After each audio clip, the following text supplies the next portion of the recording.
Hello everyone, welcome back to my channel. सब कैसे हो? एकदम मजे में ना। आशा करती हूँ आप सभी लोग एकदम स्वस्थ हो और अपने अपने घरों में सुरक्षित हो। शुभी का लुक चेंज हो गया है ना। शुभी का हेयर कट हुआ है। मेरी फ्रेंड रहती है मेरी बिल्डिंग में, उसने इसका हेयर कट करके दिया है। काफी दिनों से शुभी बोल रही थी कि उसको अपने बाल छोटे कराने हैं। अब तो स्कूल भी नहीं जा रहे, 6 महीने से घर पर है, तो चोटी नहीं करनी होती है। और पोनी टेल बनाते हैं तो उसको गर्दन में बाल रखते हैं तो उलझन होती है, या जो भी कह लो। उसे लग रहा था कि अभी एक बार उसका मन था कि ऐसे शॉर्ट हेयर कट करवाऊं तो कैसा लगेगा। तो बार बार पूछ रही थी मेरे से, तो मैंने कहा करवा ही लो, इतना क्या सोचना। और बाल तो वैसे भी घर की खेती है लड़कियों के लिए। अभी छोटे हैं, फिर बढ़ जाएंगे और एक मन की जो इच्छा होती है वो भी पूरी हो जाएगी। तो इसलिए फिर मैंने इसको बोला और इसने कट के बताया। एकदम से जब मैंने इसको देखा ना तो मुझे थोड़ा सा एकदम से चेंज से लगा। क्यूट तो फेस है ही उसका, छोटा सा प्यारा सा। और मुझे एक बार इसकी ऐसी कटिंग कराई थी हमने, तो हम लोग आगरा गए हुए थे उन दिनों, काफी साल पहले। तो मुझे वही वाली शुभी याद आ रही है, मतलब वो पुरानी छोटी वाली, इसी तरीके के बाल थे इसके। फिर धीरे धीरे बढ़ गए, जब चोटी बनाने लगी तो फिर से इस बार इसने कराया। तो आप सभी को शुभी का ये लुक कैसा लगा तो जरूर बताना। और ये चीज तो रही गई इंटरेस्टिंग, शुभी पोनी बनाई हुई थी जब उसके बाल काटे गए। और जैसे मेरी फ्रेंड है ना, उसकी पोनी लगी, ये रबर बैंड लगा हुआ, उसकी पोनी ऐसे खचाक काटी ना, तो ऐसा जैसे दिल के टुकड़े किए किसी ने। वो जान से प्यारी चोटी हमारी, मतलब हम लोगों के लिए क्या है, चोटी है ही सबसे ज्यादा प्यारी होती है। और बाल तो मैं शुभी से कह रही हूँ, शुभी इसको सहेज के रख लो कि देखो तुमने इतने लंबे बाल। ये घर में कटे हैं तो हैं अभी घर में, और पार्लर में कटते हैं तो वहीं छोड़ के चले आते हैं हम लोग। तब शुभी की चुटैया आज दिख रही है। आज सुबह बच्चों के लिए ब्रेकफास्ट के लिए मैं बनाने वाली हूँ प्री मिक्स पोहा। मैंने आपके साथ प्री मिक्स पोहा की रेसिपी शेयर की थी, जिस तरीके से प्री मिक्स उपमा बनाया था। और अगर मैं याद करूं तो मुझे लग रहा है करीब 1-1.5 महीने पहले बनाया था मैंने, यानी तब से अब तक फ्रिज में रखा हुआ है। और आज मैं वही पोहा यूज़ करने वाली हूँ। ये उन्हीं दिनों काम आता है जब आप जर्नी में जा रहे हों, या फिर कोई ऐसी इमरजेंसी की उसी समय भूख लग रही है और आप अलग से कुछ बनाना नहीं चाहते हैं। तो ये देखो पोहा, अगर आपने नहीं देखा है तो मैं लिंक डिस्क्रिप्शन बॉक्स में दूंगी, तो आप चेक कर लेना। ये बिल्कुल इसी डब्बे में रखा था और फ्रिज में रखा था। अभी मैंने फ्रिज से बाहर निकाला और यहाँ पर आप जैसे मैं 3 कटोरी पोहे लूँगी। और इसके लिए पानी मैंने गरम करने के लिए रखा है, जो इंडक्शन में पानी रखा है गरम करने के लिए, अच्छे से खौल गया है पानी। और ये फ्रिज से हैं तो एकदम ठंडे हैं, इसलिए उबलता हुआ पानी डाला है। पानी जैसे अगर 3 कटोरी पोहे हैं तो 2 कटोरी पानी डालेंगे। पानी डालने के बाद अब इस बर्तन को, इस पॉट को मैं ढक करके रख दूंगी। ढक करके देखो, जितना ज़्यादा टाइम के लिए रखेंगे उतना अच्छे से पूरा सोख कर लेगा पानी। तो करीब ऐसे 15, 20, 25 मिनट तक रखना था, पर ये थोड़ा ज़्यादा ही हो गया, क्योंकि जब मैंने इसे ढक के रखा उसके बाद मेरी फ्रेंड आई। बिल्डिंग में ही रहते हैं हम लोग, तो कोई टाइम का बंधन नहीं रहता। तो सुबह वो आई और शुभी ने नहाया हुआ था, शैम्पू किया था, और पहले से इन लोगों की बात हो चुकी थी कल कि शुभी जब नहा लोगी सुबह शैम्पू करना, हम तुम्हारे बाल काट देंगे। तो वो आई तो उसने बाल काटे, तो जो थोड़ी बहुत हम लोगों ने बातें करी, उनके बच्चों को, उन लोगों को केक खिलाया। मैंने बनाना केक बनाया था और आज वो बनाना केक फिनिश किया। ये लास्ट 2 पीसेस दोनों बच्चों को दे रही हूँ मैं। और पोहे के ऊपर मैंने डाला है ये पुदीने वाले सेव, भुजिया नमकीन आती है, वो डाला है। तो बस दोनों बच्चों के लिए पोहे का नाश्ता है। और इतनी देर रखा रहा तो फिर ये अच्छे से बिल्कुल सॉफ्ट हो गया और खाने में बहुत ही टेस्टी है, कोई फ़र्क नहीं है। तो दोनों बच्चों को मैंने यही दिया। शुभी के ये देखो कटिंग के बाद वाला अवतार सुबह, तो बस वो नाश्ता कर रही है। और शुभम का टेस्ट है आज, तो इसके लिए वो पढ़ाई कर रहा है, तो उसको मैंने वहीं सोफे पे दे दिया है। तो प्लेट में लेके खाने में बच्चों को आराम रहता है, पढ़ाई के साथ साथ भी अपना खाना पीना चलता रहता है उन लोगों का। और उनके पापा ड्यूटी के लिए गए सुबह, तो उनका नाश्ता और लंच के लिए शूटिंग नहीं की मैंने, ब्रेक करना चाह रही थी। दाल चावल सब्जी रोटी था और शाम को स्पेशल बनाना चाह रही थी, तो वही शूटिंग करूँगी मैं। मौसम बहुत अच्छा है और 6 बजे के बाद ही लगभग मेरा जब होता है ना शूटिंग करने का टाइम। तो चाय बना रही हूँ मैं अपने लिए, दोनों बच्चों को दूध दे चुकी हूँ। इनको दूध मैंने पहले ही दिया है, उसके बाद मैं अपने लिए चाय बना रही हूँ। चाय बनाने के बाद थोड़ी देर मैं और शुभी छत पर जा कर के बैठेंगे। मैंने अपनी चाय बना करके बोला था शुभी से छत में चल के बैठ के चाय पियेंगे। और आज मैं अपनी फ्रेंड के लिए केक बनाने वाली हूँ। तो मैं बनाऊंगी आज कस्टर्ड केक, और जो मेरी फ्रेंड है बिल्डिंग में उनके लिए बना रही हूँ, उनकी बच्चियों के लिए। तो बस चाय तो वही अदरक, तुलसी और थोड़ी सी काली मिर्च या फिर दालचीनी का पाउडर, ऐसे डाल के कोई भी एक पाउडर डाल करके टेस्ट अच्छा आता है। तो चाय पी करके अब एनर्जी आ रही है। तो मैंने बेकिंग का सारा सामान पास में रखा, टिन को ग्रीस किया है ऑयल से, और इसको हल्का सा मैदा डाल करके डस्ट कर लिया है, और इस टिन को मैं साइड में रख लूँगी। ये ग्रीस। और अब हम किसी भी दूसरे बर्तन में 1/4 कप दही लेंगे, और 1/2 कप हमने पिसी हुई चीनी ली है, पाउडर शुगर, और दही और चीनी को अच्छे से मिक्स कर लेंगे। अब हमने इसमें ऑयल डाला है, तो हमने 1/2 कप ऑयल यूज़ किया है। मैं डिस्क्रिप्शन बॉक्स में सारे इंग्रेडिएंट्स लिख करके दूंगी। और दूसरे बर्तन में हमने 1 कप मैदा लिया है, इसमें 1 चम्मच डालेंगे बेकिंग पाउडर, आधा चम्मच बेकिंग सोडा, और 3 बड़े चम्मच जितना कस्टर्ड पाउडर डाला। उसके बाद सभी चीज़ों को मिक्स कर दिया, मैदा, बेकिंग पाउडर, बेकिंग सोडा और कस्टर्ड पाउडर। अब हमने ये जो दही वाला मिक्सचर है, इसमें 1 चम्मच डाला है वेनिला एसेंस, और अब जो मैदा है उसे डाल करके अच्छे से मिक्स कर लेंगे। आप इसमें फ्लेवर कोई सा भी यूज़ कर सकते हैं, मतलब एसेंस कोई सा भी डाल सकते हैं, जैसे अगर आप पाइनएप्पल फ्लेवर या जो भी फ्लेवर चाहें। अब हमने इसमें मिल्क ऐड किया है, 1/4 कप मिल्क डालेंगे। अब ये बैटर हमारा अच्छे से तैयार हो चुका है, ये देखिए। कस्टर्ड डालने की वजह से इसका टेस्ट भी अलग आएगा और इसका कलर।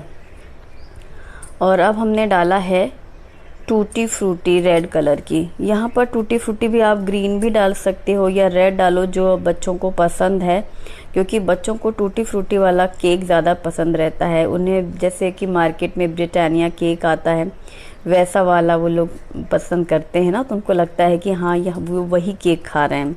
और एक्चुअली ये वैसा ही बनता है, मतलब बहुत सॉफ्ट और मॉइस्ट केक बनता है। एगलेस केक, कस्टर्ड केक देखने में भी प्यारा।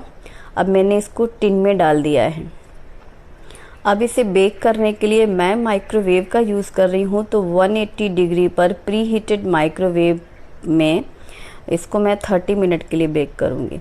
नॉर्मली मैं हमेशा 30 मिनट का ही सेट करती हूँ अपने माइक्रोवेव में, लेकिन सच में यकीन मानो ये केक कढ़ाई में भी बहुत अच्छा बनता है। कढ़ाई या कुकर में आप किसी भी टिन में, स्टील के जो आते हैं कंटेनर जिसमें दाल राइस बनाते हैं हम लोग सेपरेटर, ऐसे बाउल में भी बन जाता है। टिफ़िन के गोल सर्कल वाले टिफ़िन होते हैं उनमें भी बनता है। और हमने बेकिंग के लिए जैसे ही केक रखा तो बस ये हो रहा था खाने में क्या बनाया जाए। तो ये आशा है हमारी बिल्डिंग में मेरी फ्रेंड, तो वो आई थी, उन्हें काम था मेरे से। तो फिर ये हुआ कि आशा आज हम सेव भाजी बना रहे हैं। तो फिर उसने कहा कि ठीक है मेरे सामने बनाओ, तो मैं बताऊंगी कैसे बनाना है। तो ये सेव भाजी के सेव मैंने अलमारी से निकाले हैं और हम लोग लग पड़े लहसुन साफ़ करने के लिए, और प्याज वगैरह सब मैं काटती जा रही हूँ। सेव भाजी तो मैं बहुत बार बना चुकी हूँ, लेकिन एकदम टिपिकल ओरिजिनल महाराष्ट्रियन हाथ जिसे कहते हैं ना, वो हाथ से आज ये सब्जी बनेगी। और ये मैंने 4 छोटी छोटी प्याज थी उनको काटा है, और 1 पूरी गांठ लहसुन की ली है, और 1 टुकड़ा अदरक को कद्दूकस किया है। कढ़ाई में पहले सिर्फ प्याज डाली है, लहसुन और अदरक नहीं डाला है, और इसमें 1 चम्मच तेल डाला है। यहाँ पर प्याज है उसको हमें भूनना है। तो मेरी फ्रेंड बोली कि उन लोगों का एक स्पेशल तवा है, हल्का तवा जो होते हैं पतले वाले तवा, वो बना के रखा है, क्योंकि उनको हर सब्जी में प्याज भूननी होती है, कांदा भूनते हैं वो लोग, तो तवे पे हल्का रहता है ना तवा, तो जल्दी से वो भुनता है, और कितना भी काला हो जाए तो कोई टेंशन नहीं होती। तो मैंने कहा कोई बात नहीं, ये कढ़ाई मेरी साफ़ हो जाएगी, तुम चिंता मत करो। तो यहाँ पर प्याज को खूब डार्क होने तक, ये देखो एकदम इस तरीके का भूनना होता है। अब इसके बाद खोबरा यानी सूखा नारियल कद्दूकस किया हुआ ऐसे 4-5 चम्मच के जितना है उसे भी कढ़ाई में डाल करके भूनना था।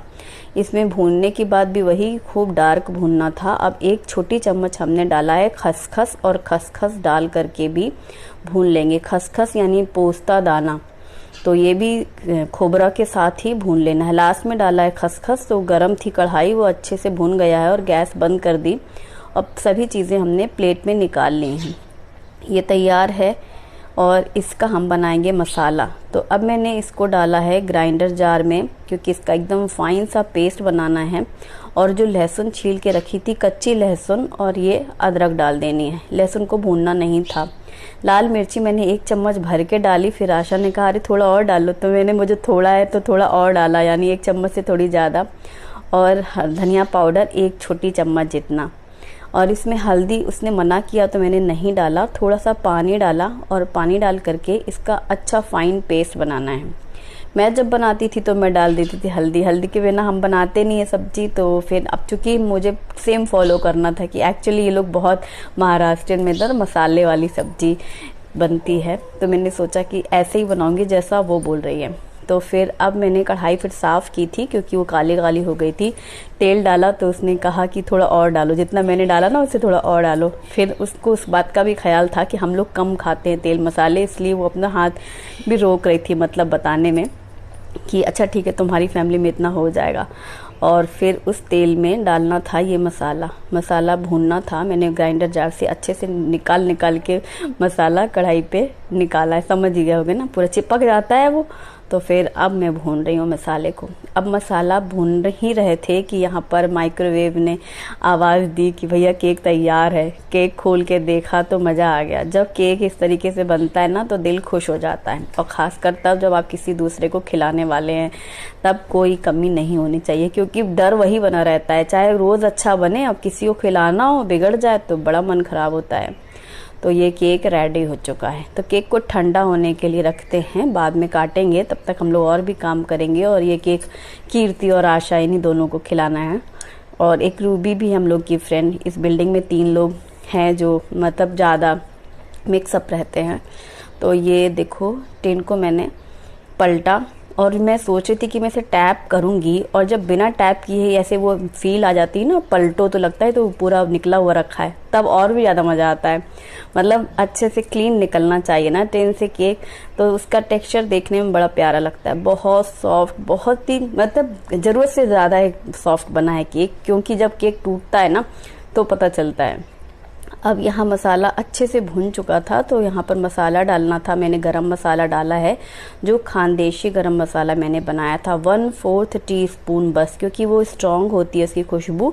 और मतलब अब ये देखो तेल की धार फिर से शुरू, क्योंकि उसने कहा कि तेल कम है इसमें, थोड़ा और डालो, मतलब तो ये थोड़ा मैंने डाला नहीं तो। और एक दूसरे बर्नर में मैंने पानी गर्म करने रखा था पैन में, ताकि जैसे ही मसाला भुनेगा तो हम लोग इसमें पानी डालेंगे।